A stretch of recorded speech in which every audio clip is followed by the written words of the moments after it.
Harmony in the family, परिवार में सामंजस्य। इस टॉपिक को समझने के लिए सबसे पहले हम देखेंगे व्हाट इज फैमिली, परिवार क्या है। What are reasons of problems in a family, परिवार में समस्याओं के कारण क्या है। How to sort out these problems, इन समस्याओं का समाधान कैसे करें। Family is a group of persons who are connected by blood within 2 or 3 generations. A group that consists of parents and their children. Family is the basic unit of all interactions. We share our feelings and interest with them and have an affinity to them. परिवार उन व्यक्तियों का समूह है जो 2 या 3 पीढ़ियों से रक्त संबंध से जुड़े होते हैं, जिनमें माता पिता और उनके बच्चे शामिल हैं। परिवार परस्पर बातचीत की मूल इकाई है और हम अपनी भावनाओं और रुचियों को उनके साथ साझा करते हैं और उनके साथ एक आत्मीयता रखते हैं। तो ये देखा कि परिवार क्या है। परिवार के बीच इंडिविजुअल्स होते हैं, सदस्य होते हैं। उन सदस्यों के बीच रिलेशनशिप होती है। अब उन रिलेशनशिप में प्रॉब्लम क्यों होती है, ये बात समझनी है। The major issues are not due to lack of physical facilities but due to lack of relationship. तो परिवार में जो समस्याएं हैं वो ज़्यादा समस्याएं भौतिक सुविधाओं के कारण नहीं, बल्कि संबंधों के ठीक ना होने के कारण होती है। अब संबंधों को ठीक कैसे रखना है, ये चीज़ समझनी जरूरी है। परिवार में सद्भाव को सत्यापित करने के प्रस्तावों का समूह, set of proposals to verify harmony in the family. यानी परिवार में जब हम हार्मनी को समझेंगे तो कुछ प्रपोजल्स हैं, कुछ स्टेटमेंट्स हैं, पहले उनको समझेंगे। जब हम उनको समझ लेंगे तो हम परिवार में सद्भाव को स्थापित करने में सफल हो जाएंगे।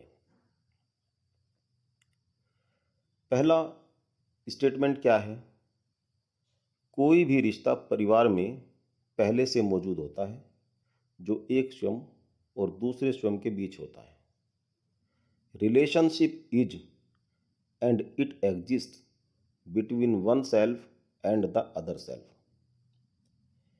परिवार के अंदर हमको रिश्ते बनाने की आवश्यकता नहीं है, जो रिश्ते हैं वो पहले से मौजूद हैं। और वो रिश्ते किसके बीच हैं? एक सदस्य के सेल्फ के रिश्ते दूसरे सदस्य के सेल्फ के साथ हैं। यानी कि रिलेशनशिप सेल्फ के बीच में है, बॉडी के बीच में रिलेशनशिप नहीं है।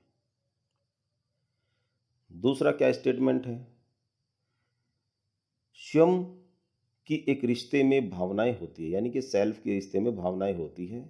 ये भावनाएं मैं और मैं के बीच होती है। The self has feelings in a relationship.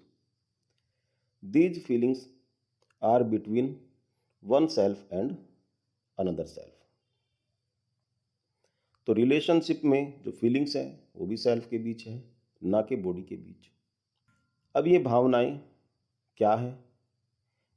मैं के अंदर ये भावनाएं निश्चित होती है। उन्हें निश्चितता या स्पष्टता के साथ पहचाना जा सकता है। These feelings in the eye are definite, they can be identified with डेफिनिटनेस।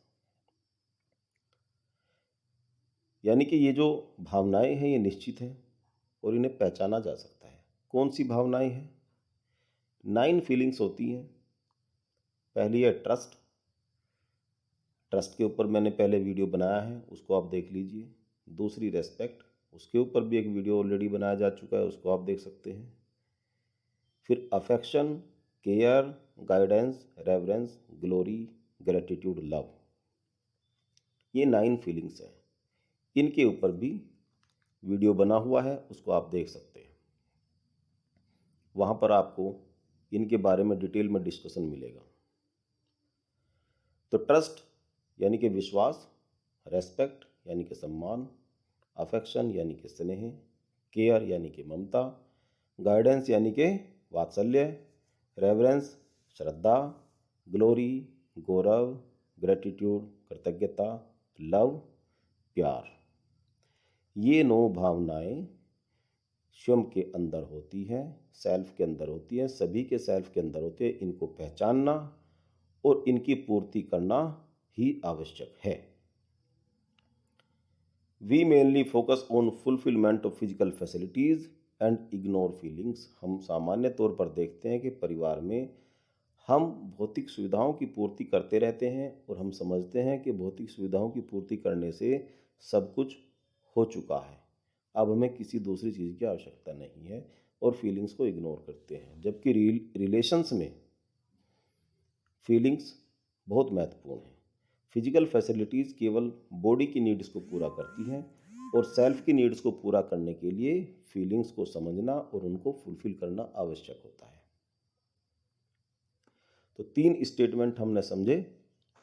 पहला है कि कोई भी रिश्ता पहले से मौजूद है, सेल्फ और सेल्फ के बीच में है। दूसरा, उनमें फीलिंग्स होती है, सेल्फ और सेल्फ के बीच होती है, और वो फीलिंग्स निश्चित होती है। 9 फीलिंग्स हैं जो हमने देखी। इन भावनाओं को पहचानने और पूरा करने से रिश्ते में आपसी खुशी पैदा होती है। चौथा स्टेटमेंट ये है, recognising and fulfilling these feelings lead to mutual happiness in a relationship. यदि हम इन 9 फीलिंग्स को पहचान पाते हैं, इनको फुलफिल करते हैं, तो हमारे रिश्ते मधुर होंगे। और उसके लिए 4 स्टेप में ये काम करना होता है। सबसे पहले है कि हम फीलिंग्स को पहचानें। पहचानने के बाद उसको पूरा करें। पूरा करने के बाद हम ये मूल्यांकन करें कि इन फीलिंग्स को हमने सही तरीके से पूरा किया है या नहीं किया है, और साथ साथ पूरा किया है तो किस तरीके से, हम किस नतीजे पर पहुंच रहे हैं, क्या हम म्यूचुअल हैप्पीनेस तक पहुंच रहे हैं। हम दो लोगों के बीच यदि रिश्ते हैं तो उनमें म्यूचुअल हैप्पीनेस आ रही है।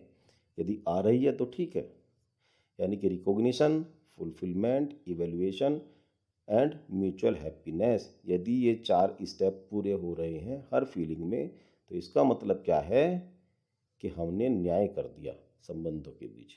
When all the 4 are ensured, justice is ensured। जब चारों को सुनिश्चित किया जाता है तो न्याय सुनिश्चित होता है, यानी कि संबंधों के बीच न्याय है, जस्टिस है। और जब संबंधों के बीच जस्टिस है, संबंधों के बीच न्याय है, अर्थात जितनी फीलिंग्स हैं उनको ठीक से समझा भी जा रहा है, उनको पूरा भी किया जा रहा है, और हम म्यूचुअल हैप्पीनेस तक पहुंच रहे हैं, तो क्या है, सेटिस्फैक्शन ऑफ बोथ। जो 2 लोग रिलेशन में दोनों सेटिस्फाई हैं, और इसको हम कहते हैं उभय तृप्ति। और ये अगर आ गई तो जितने रिलेशंस के बीच में भी उभय तृप्ति है, जितने संबंधों के बीच में हम सेटिस्फैक्शन ऑफ बोथ इस लेवल पर पहुंच जाते हैं, तो वहाँ हमारी हार्मनी एस्टैब्लिश हो जाती है। इस तरह परिवार के हर सदस्य के साथ यदि हम उभय तृप्ति के लेवल पर हैं तो परिवार में हार्मनी सुनिश्चित है।